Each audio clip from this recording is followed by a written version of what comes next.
Ayan nga mga kaibigan at maggagayat tayo at magigisa tayo ng ating ampalayang gulay. Ayan.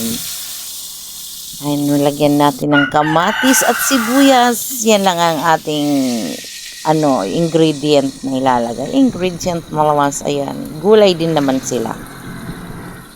Ayan, at maglalagay din tayo ng ating ampalaya. Mapait man siya at kasing pait ng napagdadaanan ng aking buhay. Oh, may hugot pero kasing sarap naman siya. Kasing sarap siya ng pagmamahal ko sa inyong lahat dyan. Maraming salamat sa inyong panonood. Di ba may hugot pa rin tayo dyan sa mapait na ampalaya.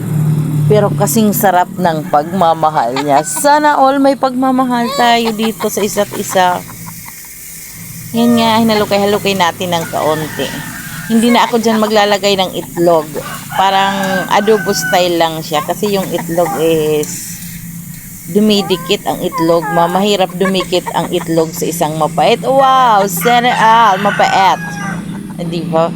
Mas prepared ko kasing kainin yan pag half cook lang at saka yung konting toyo lang. Di ba? Ang sarap niya. Hindi kagaya ng may itlog, dumidikit, ay lalong pumapait. Ay, pumapait. Kaya wag kayong kakain ng ampalaya na may itlog para hindi pumait. Anyways, mga kaibigan ko dyan, thank you for watching at